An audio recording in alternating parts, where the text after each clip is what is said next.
నమస్తే. ఇప్పట్లో ఏంటంటే యంగ్స్టర్స్ ప్యూబర్టీ అటెండ్ అయిన తర్వాత నుంచి ప్రాబ్లమ్స్ స్టార్ట్ అయిపోయినాయి జనాలకి.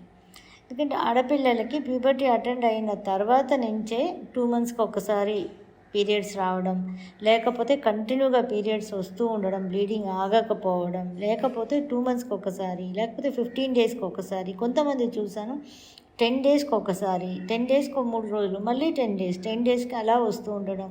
సో అంటే ఇట్ మీన్స్ ఇర్రెగ్యులర్ పీరియడ్స్ రావడం అనేది రెగ్యులర్గా 28 days ఆ టైంలో రావడం అనేది మానేసి ఇలా ఇర్రెగ్యులర్గా వస్తూ ఉంటుంది. అండ్ ఫ్లో కూడా 4 రోజులకి స్టాప్ అవ్వడం మొదలు పెట్టాలి. 5th day స్టాప్ అయిపోవాలి కదా.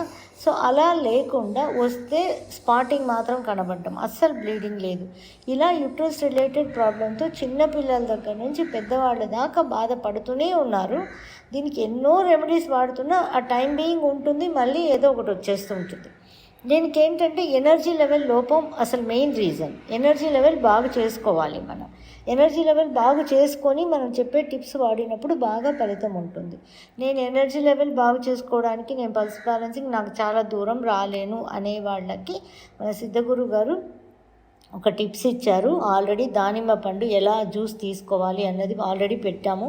దానిలో బెనిఫిట్ అయిన వాళ్ళు చాలామంది మనకి థ్యాంక్స్ చెప్తూ వాట్సాప్లో పెడుతూనే ఉన్నారు. చాలామందికి బెనిఫిట్ అయింది అది. కొంతమందికి అవ్వలేదు, ఇంకా రిజల్ట్ రాలేదని కూడా పెడుతున్నారు ఫ్యూ మెంబర్స్. సో ఇది అందరికీ యూజ్ అవుతుంది అన్న దృష్ట్యా ఇంకొక టిప్స్ కూడా సిద్ధగురు గారు ఇచ్చారు. ఆ టిప్సే ఈవేళ మనం చూడబోతున్నాం. మనం పూర్వకాలం నుంచి పీరియడ్స్ వచ్చినప్పుడు ఈ 4 days మనల్ని బయట కూర్చోబెట్టేసేవాళ్ళు. కొన్ని కమ్యూనిటీస్లో, అన్నిట్లో కాదు, కొన్ని కమ్యూనిటీస్లో అలా పెట్టేసేవాళ్ళు. అది మనం ఏంటంటే అంటరానితనం లాగా ఇది ఏంటి అలా చేస్తారు అని మనకి కోపాలు ఉండేది, బాధలు ఉండేవి, అన్నీ ఉండేవి. కానీ సిద్ధగురు గారు కూడా చెప్పేది ఏంటంటే మీ హెల్త్ కోసమే అలా చేశారు. మీకు కావలసినది ఆ టైంలో చాలా రెస్ట్ కావాలి. అప్పట్లో లేడీస్ ఇంట్లోనే ఉండేవాళ్ళు, కానీ ఇంటి పనులు ఉండేవి కదా, అది కూడా చేయకుండా కంప్లీట్ రెస్ట్లో ఉండడం కోసమే అలా పెట్టారు. కానీ ఇప్పుడు ఏంటంటే ఆఫీసులకు వెళ్ళడం, బయట వెళ్ళడం, అన్ని రంగంలో మనం రాణిస్తున్నాం కాబట్టి మనకి ఆ రెస్ట్ అనేది ఉండట్లేదు. కంపల్సరీ ఈ 4 days రెస్ట్ కావాలి అట. ఆడవాళ్ళకి ఈ 4 days రెస్ట్లో ఉంటేనే మన హెల్త్ బాగుంటుంది అని సిద్ధగురు గారు చెప్తున్నారనమాట. రెస్ట్ ఈజ్ మస్ట్ అంట, కంపల్సరీ. అండ్ వచ్చి ఆ 3 days స్నానం చెయ్యక్కర్లేదు అంటారు. పాతకాలంలో కూడా అదే పద్ధతి ఉండేదట. ఇప్పుడు కూడా సిద్ధగురు గారు చెప్పేది ఏంటంటే ఆ 4 days 3 daysలో పీరియడ్స్ ఉన్న డేస్లో మనకి బాడీ హీట్గా ఉండాలి. ఎందుకంటే కూల్ డౌన్ అవ్వకూడదట. కాబట్టి మనం స్నానం చేసినా, తల స్నానం చేసినా కూల్ డౌన్ అయిపోతుంది. కాబట్టి అది మనకి స్నానం చెయ్యొద్దు అంటారు. ఆ 3 days చేయకుండా 4th day అయినా చెయ్యండి, పర్వాలేదు అంటారనమాట. సో ఇదొక్కటి. ఇది మనకి అందరూ అవ్వగానే ఫస్ట్ స్నానం చేసేస్తాం కదా, అది అక్కర్లేదు అంటారు. మన హెల్త్ కొరకు అది మనం అర్థం చేసుకుంటే దాన్ని మనం ఏ రిలీజియన్లో ఉన్నా, ఎందులో ఉన్నా మనం పాటించుకోవచ్చు. అది మన ఇష్టం అనమాట. కానీ జనరల్గా ఏంటంటే బాడీని ఆ టైంలో హీట్గానే ఉంచాలట. అంటే జనరల్గా హీట్ ఉంటే మిగతా రోజుల్లో మనం దాన్ని కోల్డ్ చేసుకోవాలి. కానీ ఈ టైంలో మెన్సెస్ అయిన ఈ టైంలో మాత్రం ఈ 3 daysకి బాడీ హీట్లోనే ఉండాలట కంపల్సరీ. అంటే ఎప్పుడు మనం తినకూడని ఒక వస్తువు ఏమిటి అంటే నువ్వులు. ఎప్పుడు రోజంతా, మిగతా రోజులంతా మనం నువ్వుల్ని అసలు ముట్టుకోకూడదు, ఎందుకంటే హీట్ అవుతుంది కాబట్టి. కానీ మనం తినవలసిన వస్తువు పీరియడ్స్ టైంలో నువ్వులు. మిగతా రోజుల్లో తినకూడనిది పీరియడ్స్ టైంలో తినవలసినది ఏంటి అంటే నువ్వులు అన్నమాట. ఆ నువ్వుల్ని, పచ్చి నువ్వుల్ని బెల్లం వేసి దంచుకోమంటారు. బెల్లమే కావాలి. మనం తాటి బెల్లం వేసుకున్నాం అనుకోండి కోల్డ్ అయిపోతుంది, కూల్ అవుతుంది ఇంకా. కాబట్టి పచ్చి నువ్వులు వేపుకోకుండా పచ్చి నువ్వులు అండ్ బెల్లం బాగా దంచేసుకొని మిక్సీలో పట్టేసుకొని దాన్ని ఉండ చేసుకొని అది మనం తినడం అనేది చాలా అవసరమట.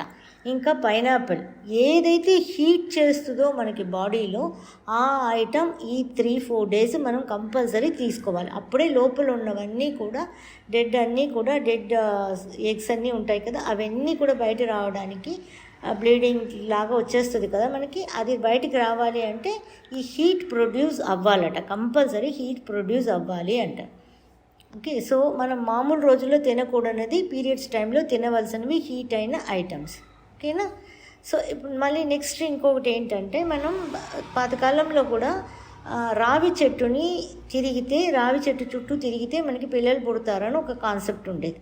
అంటే అది నిజమే, రావి చెట్టులోని ఆ ఎనర్జీ, వుడ్ ఎనర్జీ మన బాడీ లోపలికి వెళ్ళి అది యూట్రస్ని స్ట్రెంగ్తెన్ చేస్తుంది. అది కరెక్ట్ అయిన విషయమే. కానీ ఏం చెప్తారంటే, మా సిద్ధగురువు గారు చెప్పింది ఏంటంటే, రావి చెట్టు తిరిగేసి ఊరికనే రాకుండా ఆ కింద చెట్లలో ఇప్పుడే లేత ఆకులు వస్తుంటాయి కదా, రెడ్డిష్గా ఉంటాయి లేత ఆకులు.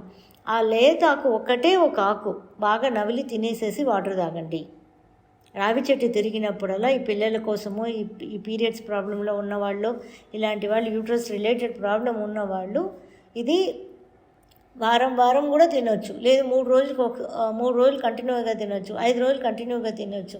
తర్వాత మీకు ఎప్పుడు కుదిరితే అప్పుడు రావి చెట్టు చుట్టూ తిరిగేసి ఆ ఎనర్జీ మనం తీసుకొని ఆ ఆకుని, లేత ఆకు ఒకటి తినడం అనేది చాలా అవసరం యూట్రస్కి అన్నారు. యూట్రస్ని మనం మంచిగా కాపాడుకోవడానికి ఈ రావి చెట్టు యొక్క ఎనర్జీ అండ్ రావి చెట్టు ఆకు చాలా బాగా పనిచేస్తుందట. అది రెడ్డిష్గా ఉంటుంది, మనకే తెలుసు లేత ఆకు ఎలా ఉంటుంది అన్నది. ఓకేనా, ఇదొకటి అయింది. ఇంకొకటి ఏంటంటే, ఫిగ్ ఉంది కదా, అత్తి కాయలు అంటారు. అత్తి కాయలని తీసుకొని దాన్ని కట్ చేసుకొని ఉప్పుతో ముంచుకొని తినమని చెప్తారు. అది యూట్రస్కి అండ్ ద బ్రెస్ట్కి రెండిటికి వస్తున్న ప్రాబ్లం అన్నిటినీ కూడా తొలగిస్తుంది అంటారు సిద్ధగురు గారు. అంటే ఒకవేళ నాకు పచ్చి కాయలు దొరకలేదు, అత్తికాయలు అంటే అత్తి పండన తినండి, కానీ అత్తికాయలు మస్ట్ అంట. అత్తికాయలు తీసుకుంటే చాలా మంచిదట. అది కూడా మనం ఉప్పు కారాలని వేసుకోకూడదు, మళ్ళీ ఓన్లీ ఉప్పు, అది పాలు వస్తుంది అత్తికాయలు. అలా కట్ చేసుకొని దాన్ని ఉప్పులో ముంచుకొని మనం మామిడికాయ తిన్నట్టుగా అలా తింటే యూట్రస్ రిలేటెడ్ అన్ని problem and the breast related problem ఏదైనా అన్నీ నార్మల్కి వస్తాయట. యూట్రస్, బ్రెస్ట్ రెండు ఒకటే ఎనర్జీలో పనిచేస్తుంది కాబట్టి హార్మోన్స్లో కాబట్టి ఇలా తీసుకున్నప్పుడు రెండిటికి ఉన్న ప్రాబ్లమ్స్ సరిపోతాయి అని చెప్పారనమాట. సో మనం ఫస్ట్ ఏంటి, నువ్వులు తీసుకోవాలి పీరియడ్స్ టైంలో. తర్వాత ఎప్పుడంటే అప్పుడు మనకి ఎప్పుడు కుదిరినప్పుడల్లా రావి చెట్టు ఆకు తీసుకోవాలి. మనం పెట్టుకోవచ్చు 11 వీక్స్ రావి చెట్టు తిరుగుతాను అని, రావి చెట్టు తిరిగినప్పుడల్లా ఒక ఆకు తినొచ్చు. అలా మనం ఏదో ఒక పద్ధతి పెట్టుకోవచ్చు, దానికేం రూల్స్ రెగ్యులేషన్స్ లేదు. మూడోది ఏంటంటే, అత్తి కాయలు ఉప్పులో ముంచుకొని తినడం. ఇలా తిన్నప్పుడు మనకి డెఫినెట్గా uterus related problems and the breast related problems అన్నీ కూడా నార్మల్కి వస్తాయని ఆయన చెప్పారు. ఇందులో ఏమాత్రం ఇది లేదు. మనం చాలా ఈజీగా చేసుకోవాల్సిన విషయాలు ఇవి.